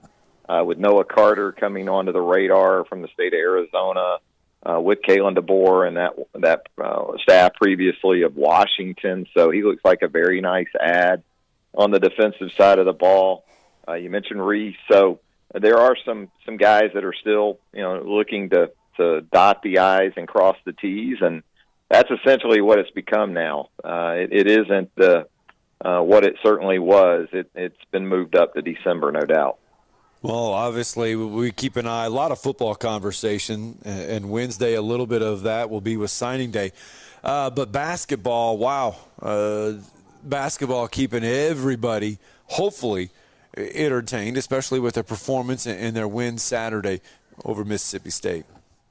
Yeah, very impressive performance, and credit the Alabama bench in a lot of ways for bringing the energy and providing the spark in that game and really helping Alabama get that massive separation there over the final 10 minutes or so of the first half and taking that 23-point lead into the break. And then, again, the offensive end wasn't a very efficient day shooting the three, 48 threes for Alabama in the game, attempted 15 makes for 31%, but superior job. Again, credit guys like Diobati, Wagi, Stevenson off the bench. The offensive rebounding was really, really impressive. 20 offensive boards for Alabama in the game. That'll win you a lot of basketball games. And you knew that for Mississippi State it was going to have to be a game of tempo and style that would be suited to the Bulldogs, and really didn't get that there. And so if Alabama was going to win on the boards like it did, that was going to be tough for Mississippi State to overcome. Mississippi State obviously not wanting a game north of 80, and it got 99 points from Alabama. So Mark Sears just continues to be very, very impressive. Scores 21 points on just 10 field goal attempts, 6 of 6 from the free throw line. An All-American type season to this point for Mark Sears. I don't know if there's any other way to put it. You look at Grant Nelson's stat line, and he only plays 14 minutes because of the foul trouble. He and Wagi foul out in less than 15 minutes of action, but they continue to get good stuff. They got great stuff from Jaron Stevenson on Saturday, and Diobati again, 14 points in 19 minutes, 9 rebounds. I mean, that's pretty elite stuff from him. So it was good to see Aaron Estrada, too, continue to play pretty well. 15 points, 8 rebounds for the Hofstra transfer. Kind of the stuff they need to get from a variety of guys they're getting here of late. Yeah, and I think the growth of Stevenson and Mohamed Diobati makes you wonder about the future of Nick Pringle. I know he was on the bench and dressed in street clothes, Travis, and Nate Oates did make mention that he's still suspended and having to decide what he wants to do, but it makes you wonder what kind of minutes he might have, because I know Diobati is not a true big, but he seems to be getting better every game. And then Stevenson's getting very comfortable as well. Wagi, he's had foul issues, but Stevenson, as I said, starting to play with a lot of confidence. And then Grant Nelson, he didn't have a great stat line, but I thought the team fed off of his defensive effort. It makes you wonder kind of where Pringle would fit. Yeah, I mean, it's a situation at this point. You either keep up or get passed up. And it's kind of what it feels like. And even before this, with the decision to go with Grant as a stretch 5 in the starting lineup, that was an indication, I thought, to both Nick and Wagi that, we're going to pretty much go with this. And there's still minutes, though. I mean, there's opportunities It's just kind of a mindset thing, I think, at this point, probably for Nick. And absolutely, even if he comes back, you always have a place for a big. But what the minutes might look like, if you're going to get what you got from Diobati on a pretty consistent basis, Waigi can give you some quality minutes. Stevenson, you can stretch a little bit too. That's the way they're going to play, it seems like, moving forward. This is pretty much their approach. Wherever this takes them, this is what they're going to go with. So, if you're Nick and you feel like you can be of the mindset that if you get 10 minutes a game, 12 minutes a game, you can provide some value to this team, great. If you can't come to that sort of conclusion, then it's probably best for both parties if you move on. Well, and so and now talk about, this is a big week for Alabama basketball. They are in first place by themselves. They've worked their way up to the top of the standings, but 2 big road tests, including what on Wednesday might be the biggest game in college basketball with Auburn and hosting Alabama, and then a tough road trip to LSU. Yeah, there's no doubt. It's going to be another defining stretch. It's almost like the start of SEC play, and then going into that Tennessee-Auburn 1-2 after the 4-0 start. And then you come out of that Tennessee-Auburn stretch there with a 1-1 record in those games, and then you get back into a stretch where you feel like very winnable games for Alabama, and then you head back into another stretch where you're going to be challenged, no doubt. So I think Alabama at this point to be atop of the league standings, that's not something a lot of people predicted, especially after the blowout loss at Tennessee. But here they are, and an opportunity again with a decent week, even a 1-1 week, and you probably are still in great shape where the SEC standings are concerned. But boy, Alabama-Auburn on the basketball court has just become, I know it was, and I love NC Duke as much as anybody and respect that rivalry and all that. But right now, and I'm a ACC sort of snob from the past, but boy, I've been totally flipped at this point. Give me Alabama-Auburn on the basketball court over North Carolina-Duke just about every day of the week. I know that sounds crazy, but that's where I'm at. Wow. We talk about that. I mean, Travis, you go back and look. I mean, when's the last time that we've constantly watched and looked at a schedule for Alabama and Auburn basketball? I mean, how far back do we have to go to have it at this level? Probably Wimp and Sonny, back to the 80s and 90s. Right. It was going pretty good back then. But for me anyway, that's kind of where I'm at on it. Well, I would agree. I think it hasn't been that good on both sides since that time when they had in the mid-'80s to early '90s where both programs were strong and both coaches were high profile, and you had some unbelievable drama and meetings every game going down to the last minute of each contest. It should be another great matchup on Wednesday, no doubt. Well, Travis, we appreciate the time. Let everybody know what you have coming up on the BamaOnline.com YouTube channel, and, of course, how to follow you guys. Yeah, we've got continuing coverage of Junior Day, of Alabama hoops, and we'll have a live show coming up on the YouTube channel a little bit later this morning with Tim Watts and Andrew Bone, where we recap the events of Junior Day weekend and look ahead to what used to be the biggest day in recruiting, the late signing date. We'll still do it. We'll still check it out, but we've got all that more for you at BamaOnline.com.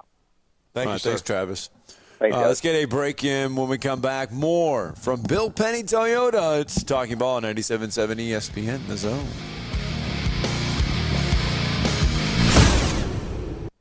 You're listening to Talkin' Ball on 97.7 ESPN, The Zone.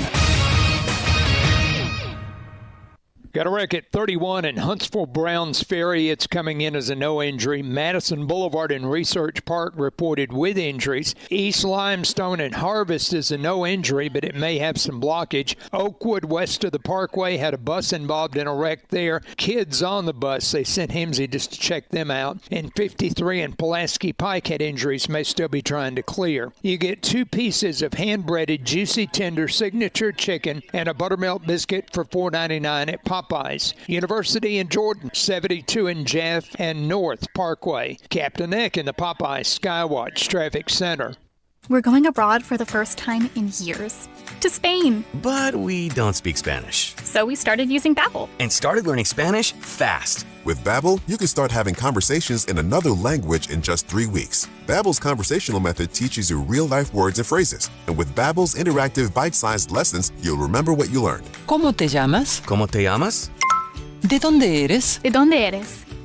When you learn a language, you want to actually use it. Babbel is designed with that goal in mind. In just 3 weeks, we're starting to have conversations in Spanish. Estoy muy emocionado para ir a España contigo. Aww. He just said, I'm very excited to go to Spain with you. Vamos a tener mucha diversión. And that means we're going to have so much fun. Sí. Gracias, Babbel. Babbel, language for life. Celebrating 10 million subscriptions sold. Now try Babbel for free at Babbel.com. Just go to Babbel.com and start learning a new language today. That's Babbel.com. Babbel.com. Hey folks, this is Arthur Seaton, managing partner at University Kia, proudly saying, Roll Tide and War Eagle. Stop into University Kia today and shop one of the area's largest selection of new Kias, including Fortes, Seltos, Telluride, and Popular Carnival, and fully electric EV6. View all the great specials at universitykia.com and get pre-approved in minutes so you can drive home your new Kia you really want, because we want to see you in a University Kia. The new favorite place for delicious Mexican food is Coralejos Mexican Grill in Huntsville. Check out their reviews on Facebook and you'll see what people are raving about. Enjoy drink specials all day Monday through Thursday, like house margaritas for $3.99 and 12-ounce drafts for $2. Even vegan-friendly entrees on Monday starting at $5. Coralejos Mexican Grill, 1658 Old Monrovia Road in Huntsville. Follow them on Facebook and Instagram to stay updated on their specials.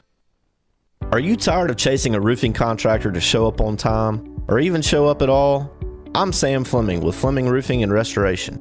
Our motto at Fleming Roofing is we show up.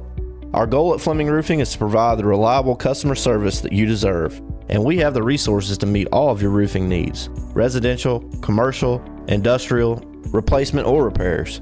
We are manufacturer certified for roof coatings, single-ply membranes, and asphalt shingles. Whenever you need a roofing professional you can count on, call Fleming Roofing and Restoration. We are committed to finding the solution that meets your needs. We don't have quotas or heavy-handed sales tactics. Fleming Roofing, we have expert experience. We show up. Free estimates, residential, commercial, industrial, replacement, or repairs. Check us out at FlemingHSV.com. FlemingHSV.com. When you need a quick response, it's Fleming Roofing and Restoration. We show up. The kitchen is the heart of any home. It's where the family gathers. It's where kids discover old recipes and make them their own. Just starting out or just now getting started on the dream kitchen you've always wanted? I'm Chris Haygood, and from all of us here at Bob Wallace Appliance to the home builders and the homeowners of the Huntsville area, a heartfelt thank you for buying local. We're in Huntsville, Florence, and Coleman, and online at bobwallaceappliance.com.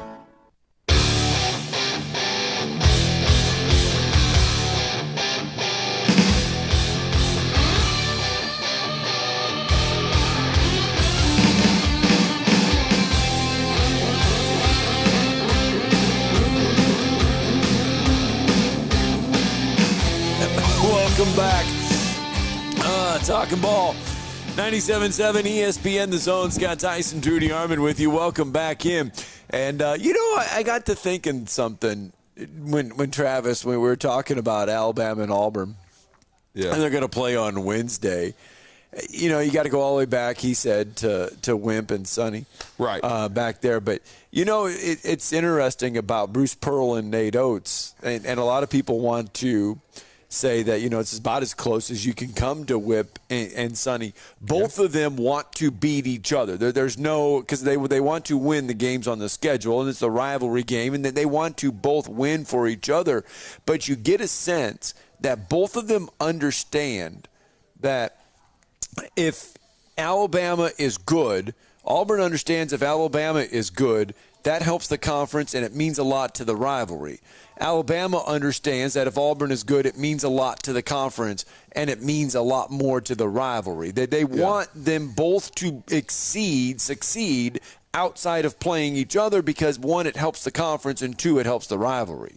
It does. I mean, look, what Bruce Pearl was doing and the way you could see Auburn's program rising, it led to the dismissal of Avery Johnson and the hiring of Nate Oates because you have to. Right. I mean, good grief. I mean, Auburn, they were improving by leaps and bounds. They were about to win the league, and Alabama was starting to flounder and not, play as well. And you had to go out and hire Nate Oates, and now they've both, because of each having success, have both reaped the financial rewards. I mean, Bruce Pearl, a couple years ago, there was people worried that Bruce Pearl would be a candidate at Louisville. Well, Auburn took care of his contract. I think the same thing's going to happen with Nate Oates and continue to happen. I mean, look, Greg Byrne knows what he has in Nate Oates. You know what I'm saying? And so he wants to keep Nate. Nate wants to be there. His daughter's in school at Alabama. His family likes Alabama. So, again, I just think overall, I know that he has ties to Michigan and ties to the East Coast, but, sometimes you find the perfect fit. And I think for Nate Oates, it's been Alabama basketball. He fed off of Nick Saban, and now, of course, Kalen DeBoer is there. But and everybody understands Alabama football is always going to be number one. But basketball is rising, no doubt about it, and getting a lot of support, a lot of enthusiasm. I know he's been very happy with the home crowds. You just heard Ellis call in hour one. Ellis made the trip from Manchester, Tennessee, yet again, and was inside Coleman Coliseum, and it was another sellout and a raucous crowd. All right, on to college football, and this was interesting. It caught my eye over the weekend, and it's now been refuted and everything. Kalen DeBoer, did you see the story that came out about Kalen DeBoer being accused of, first of all, it was being accused of tampering for Arizona quarterback Noah Fifta. Yeah, he was a freshman All-American. He accused Alabama of tampering. Turns out it wasn't even true because the father rescinded the conversation and rescinded everything that was put out and that was said earlier. The Cheryl Swoops, job of research. That's what we're going to call it from now on. So that's why I retweeted it, and I even commented on it this weekend. Even if there was some truth to it, who cares? It goes on everywhere. You know what I'm saying? I've talked about tampering on this show. It's going on everywhere. And that's the NCAA's fault. They haven't put up any guardrails on the thing. But also you have to be careful, too, because some of these guys that are reporters or whoever the hell they are, they don't do their research and they're not very sound in what they do, and then they end up like this idiot with egg all over his face. Yeah, Les Fifta, the father, puts out there saying, we're not talking about Les, we're talking about the fool on X. Right, the father refuted everything by saying absolutely fake, brilliant, or blatant lies.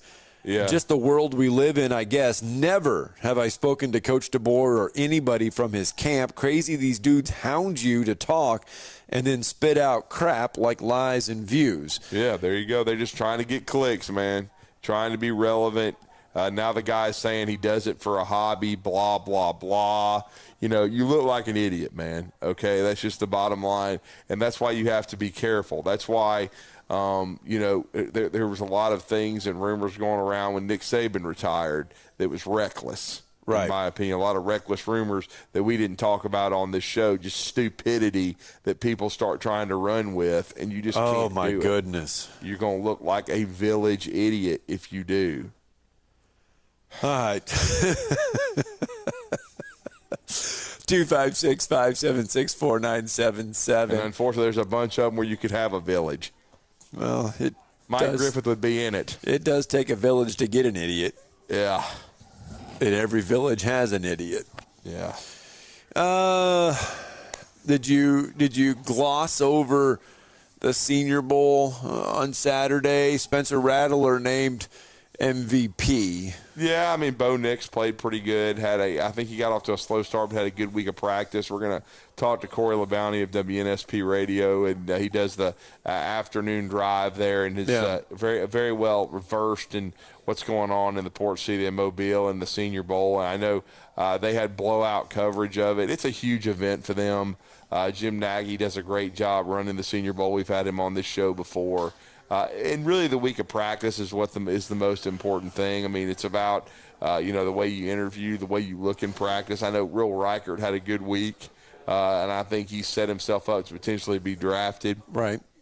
I was asked this weekend, what round do you see him? I said, well, as a kicker, I would see him as a third-day pick, Maybe fifth round. And so hopefully he'll get an opportunity. I think he's outstanding now. But despite the fact he's this is about as stupid as Cheryl Swoops, but, you're the all-time leading scorer in the history of college football in every record, every category, and he's ineligible for the College Football Hall of Fame because he wasn't a unanimous All-American because of the brilliant rules that that idiotic organization entails. All right. Who else shined at the Senior Bowl? Who had a good week? Who left a lasting impression? Because really it's about the practices. The game is just the finishing touches of everything there at the Senior Bowl. Corey LeBounty will join us next as we delve into all of the week that was Senior Bowl 2024.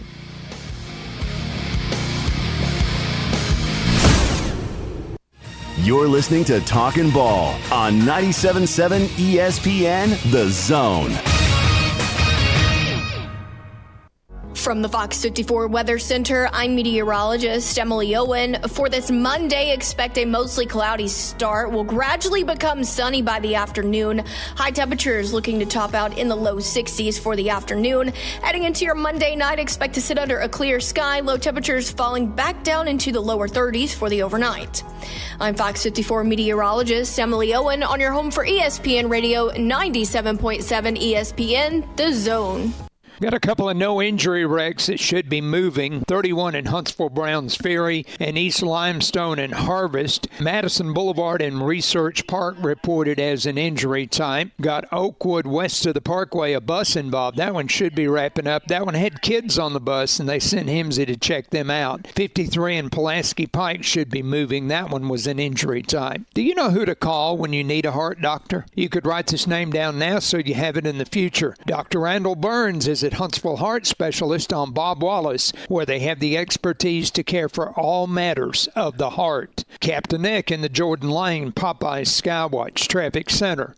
You've got to experience Toyotathon at Bill Penny Toyota. They've got the selection with over 700 new Toyotas to choose from. And they've got the extras with Bill Penny perks and a 10-year unlimited warranty. So get on over to Bill Penny Toyota today and experience Toyotathon. Bill Penny Toyota in Huntsville and online at BillPennyToyota.com. Bill Penny's Toyota 10-year unlimited warranty is valid through the 10th year of ownership. Valid on new vehicles only. See dealer for details. AL cert number 21014. Are you looking to keep that love of your life warm on this Valentine's Day without the high costs? Make sure you give Talent Heating and Air a call today. Thomas, you guys have the options to keep the love warm. Yeah, that's right. We have one of our steamiest deals ever at $2,000 off. That's a Valentine's Day special worth celebrating. How do they find this? All they have to do is go to our website or give us a call. That website's talenthvac.com or 256-503-4490. Chocolate, roses, and a heater. All courtesy of Talent Heating and Air. One more time. talenthvac.com. And you can give them a call today. 256-503-4490. Love me sexy. SportsMed is the official team physicians of the Rocket City Trash Pandas, and if the pros trust SportsMed, you can too. SportsMed provides every service you might need for complete orthopedic care, specializing in orthopedic surgery, sports medicine, joint replacement, spine surgery, neurosurgery, and podiatry. And they offer their own brace shop, in-house full-body MRI, physical therapy, walk-in clinic, and so much more.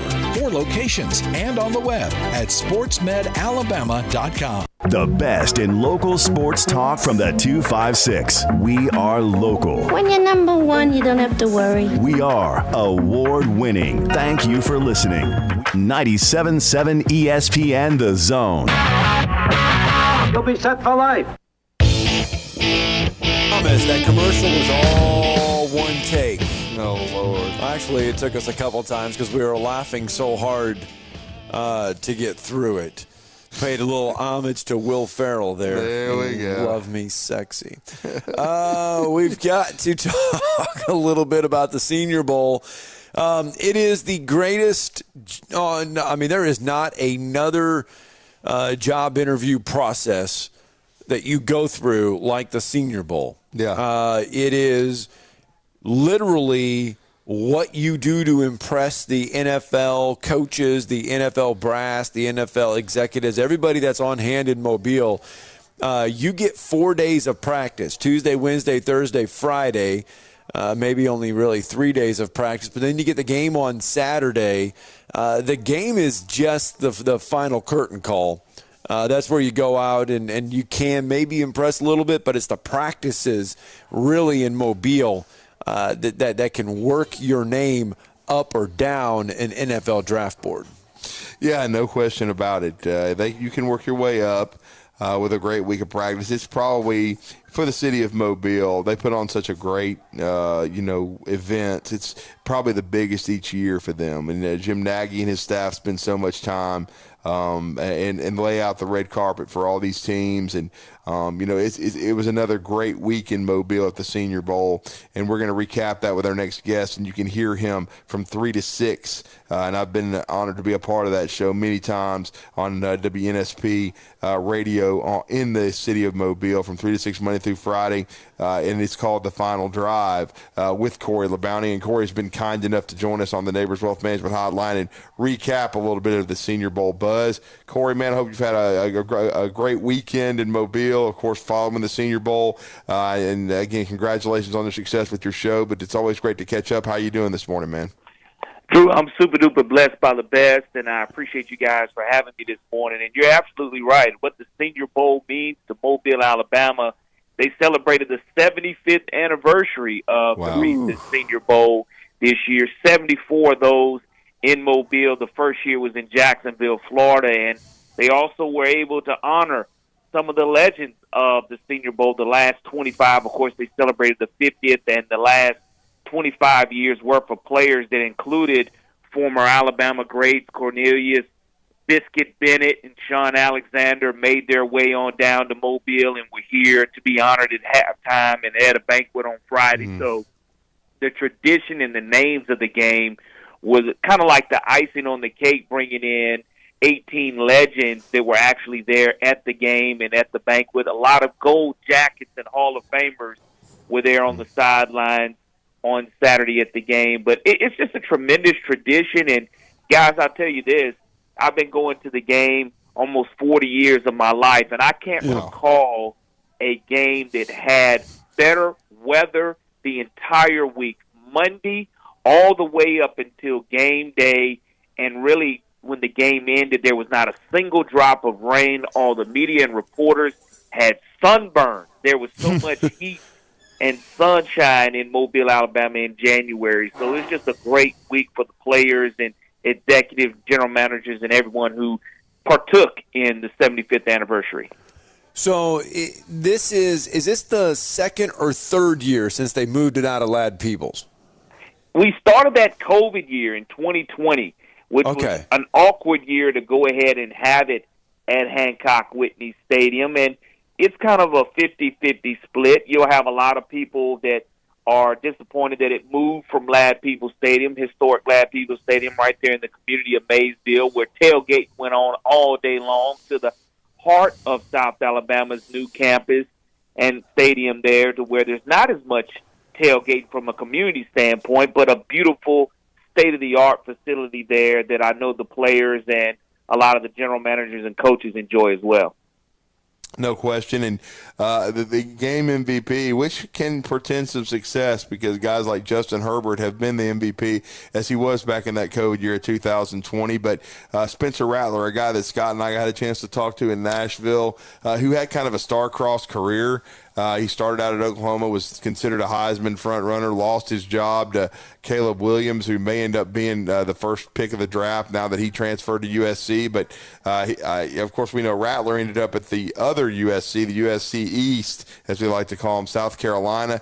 Had, I felt like a good 2-year run overall, but this was a big week of practice for him, and he seemed to take advantage of that. I know the game can be kind of anticlimactic, but he was MVP, so he must have impressed some people this week, Corey.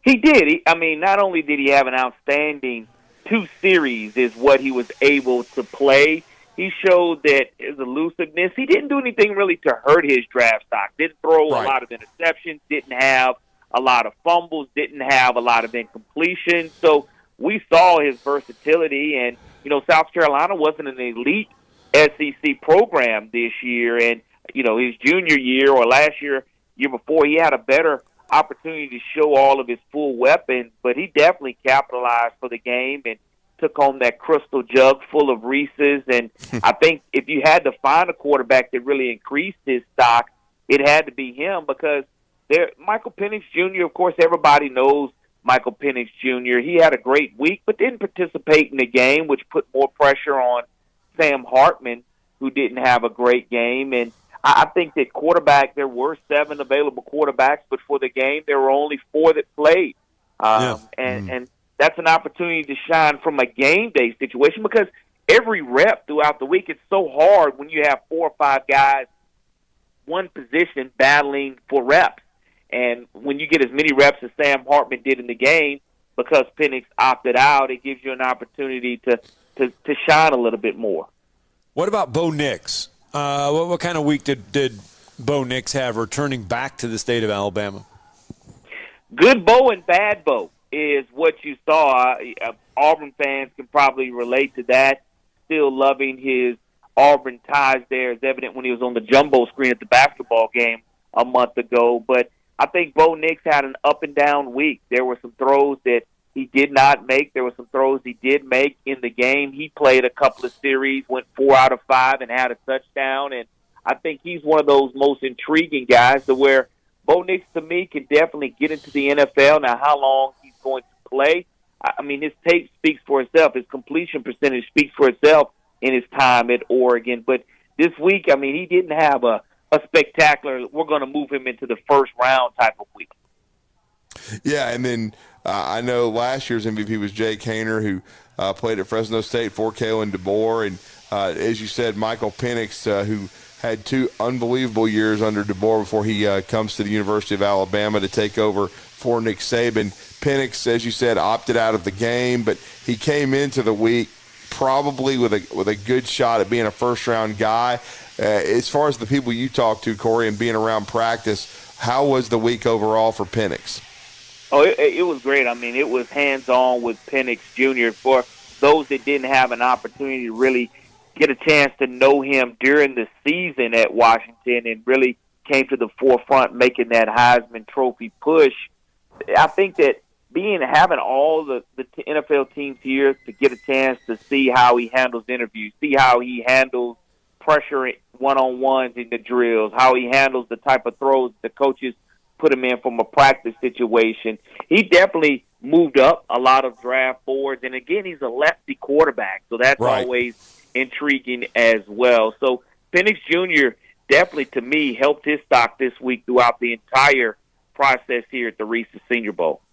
The one thing about the Senior Bowl is we know a lot of the guys in the SEC. We know a lot of the household names, but you get to the Senior Bowl, and there's always that 1 or 2 guys that come from a school that you just kind of like, oh, wow, I had no clue.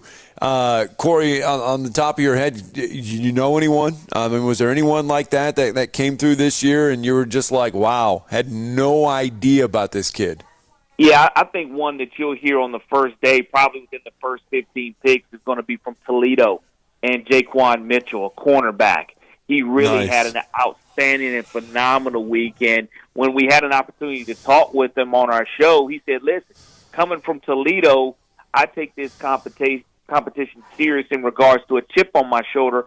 People didn't think I could play against these Power 5 schools. And I'm showing them at practice, locking people up. And there's not a draft service that I did see or read about this week who weren't so high on Jaquan Mitchell. I mean, so much so he didn't even have to play in Saturday's game and didn't play on Friday and participate in Friday as well. He went ahead and left early because of the money that he made on Tuesday, Wednesday, and Thursday. Jaquan Mitchell, cornerback from Toledo, you can look to be one of the first corners taken off of the draft board in April. Wow, that's some good stuff. Awesome. We're talking to Corey LeBounty, WNSP, host of the Final Drive from 3 to 6. And I know there were some Alabama guys in it. Looks like Will Reichert had a good week. We talked about that earlier in the show. Will, of course, kickers are usually not high draft picks. I still think he's got a good shot to be a third-day pick. I know he was, he spoke with you guys on WNSP. He had a great career, as great as any kicker really in college football history, but also Justin Aboigbe, Chris Braswell. What is the buzz coming out about some of the Bama guys during the week? You know, specialists are a premium, and Will Reichert, he won his team, American team, specialist of the week. And he had a chance to show his leg strength and kicked a 56-yarder that went off the upright. I mean, it's not like it was short. It just donged off the upright. So it showed that he definitely has the leg strength to be an NFL-type kicker for a long time. And getting to know some things about Justin Aboigbe, I'd forgotten the fact that his older brother had passed away, and he uses that as motivation on the field for his own aggression and coming back from his own neck injury to show everybody that he can still play the game at a high level. He had some great one-on-one reps this week along with Chris Braswell. Chris Braswell in his one-on-one showed his explosiveness, and Aboigbe didn't really get credit for any tackles in the game itself, but once again, Braswell, he was active defensively, and throughout the entire week, both these defensive players for the Crimson Tide showed that why Alabama's defense was really second to none this entire year. And then I know Marcus Harris was in there for Auburn. And one of the coolest moments of the week, because they're both Spanish Fort Toros, DJ James and Chris Abrams-Drain. Drain had a under-the-radar, to me, great career at Missouri. And, of course, he helped Missouri have one of their best years in school history as a senior this year. DJ James transferred from Oregon back home to his home state to play for Auburn, had 2 good years at corner for them. Both those guys look to be drafted, Corey. Absolutely. DJ James, when you start talking about him having a couple of pass breakups, if you're an Alabama fan, you're always going to remember DJ James being that player that got beat on 4th and goal from the 31-yard line. And you can't really criticize his entire career based on that one play, but being a local guy from Spanish Fort, you love to see him go off and succeed. Leaving to go to Oregon originally and transferring to Auburn, making a name for himself, one of the top defensive backs. I think he'll be gone no later than the second day for sure. And Marcus Harris made his presence felt as well. And Chris Abrams-Drain from Missouri, he goes to Missouri and plays running back, plays a little touch-up quarterback. He plays wide receiver, then he plays defensive back. So he showed his versatility not only at Spanish Fort but also for the Missouri Tigers as well. And I think he'll go no later than day 3 as well, or in the 3rd round as well. Chris Abrams-Drain, just Swiss Army knife. And to have 2 guys from the same school, high school, and Ben Blackman coaching him, that doesn't happen to any high school coach in the country, much less to have 2 guys playing the same game. We all know when Nick Saban arrived in Mobile for the Senior Bowl, there was a certain buzz in the area. Kalen DeBoer made his first trip to the Senior Bowl as Alabama head coach. What kind of buzz was in Mobile when Kalen DeBoer arrived? Mass media mob. is basically what you could call it there. Is he didn't have a chance to get out of the car before there were already 12 cameras and 20 reporters there waiting to hear from him and to what his expectations are for the Tide, and to hear him talk about the Washington guys that he actually knew, not only him supporting the Alabama guys who were on the roster that he didn't get a chance to coach, but really talking about the Washington guys that led him to a national championship game and the recruiting that he's done along. He came in with Kane Womack, the former South Alabama head coach, who's now the defensive coordinator of the Crimson Tide. So that generated a lot of buzz as well. And having secured the verbal commitment of Ryan Williams earlier that last week, that was huge as well. So there was plenty to talk about with Coach DeBoer by the local media and the national media as well. That's interesting. It really is. Awesome. And my final question is for you. I mean, he will sign this week. You saw Ryan Williams. You had a chance to see him up close in his career.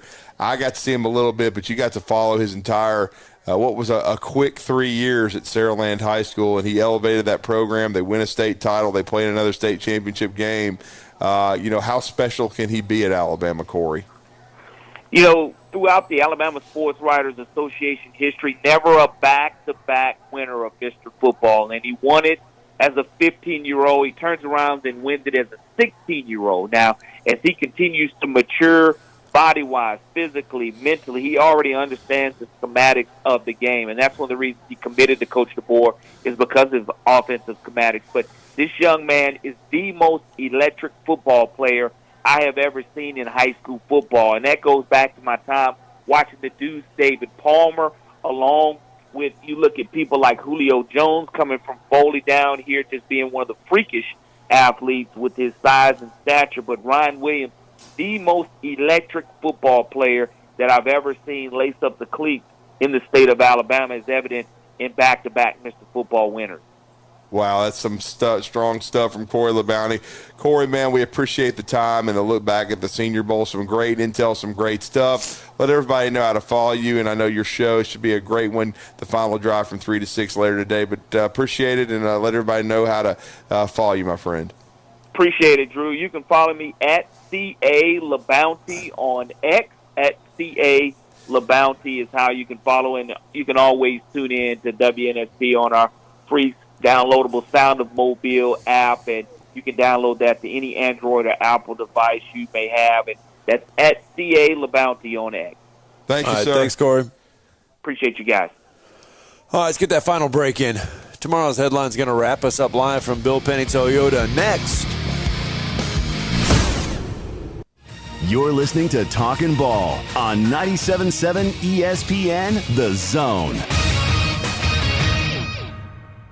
Looks like we're going to wrap things up this morning with a couple of wrecks. East Limestone and Harvest Road and 31 and Huntsville Browns Ferry. Both of those reported as no injury, so they should clear quickly. HPD's working traffic control on Whitesburg at Sanders. You may have some slowdown because of that. Not sure how long they're going to be in place. With more than 30 years experience, D&L Refrigeration can save you money on those heating and air conditioning repairs. 256-652-1207.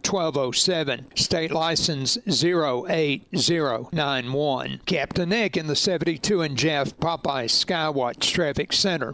Did you know that Valley Equipment Rental also specializes in day and weekend rentals to homeowners? The weekend rentals is by far the best deal that they offer. If you pick up after 2 on a Friday or anytime Saturday morning, it's not due in until Monday morning before 8 a.m. for a one-day charge. For a small fee, Valley can even haul anything they carry. Valley has extremely experienced and knowledgeable staff that can help you decide what size machine you need or what type of machine you need to get your job done like a pro. They have all the big items that the contractors need for their jobs, but they also carry the small tools that can help you with your DIY project. More importantly, Valley is locally owned and operated, which means when you have an issue, you can get someone on it right away, right here in the Valley. Heck, ask for Ross Roberts, the owner, if you like. Try calling one of the big box national outlets and ask for the owner. That's if you could even get through the automation. Buy local. Buy Valley Equipment Rental. Valley Equipment Rental has 2 locations, one on the North and South Parkway. Learn more at valleyequipmentrents.com. There's nothing better than a perfect cookie loaded with the finest all-natural premium ingredients. And you'll find these perfect cookies baked fresh every day at Cookie Fix. Choose from rotating flavors like classic chocolate chip, cranberry jumble, oatmeal toffee, and many others. Or take home one of their dough-to-go selections and bake them fresh at home. Cookie Fix also has cookie cakes for special celebrations, and they offer catering and shipping. Find out more and order online at cookiefix.com. In Twickenham Square, 300 Pelham Avenue. Cookie Fix. Grab some cookies and spread some smiles. One of the best-kept golf secrets in the Tennessee Valley is Cherokee Ridge. Cherokee Ridge truly offers golf at a higher level with immaculate greens set against a spectacular Appalachian backdrop. This 18-hole championship course takes every advantage of rolling hills, whispering woods, lakes, and streams. Interested in becoming a member? Their membership plans feature affordable options for couples, families, and individuals. Book your tee time today, 256-841-4551. Cherokee Ridge. Championship quality, affordable prices.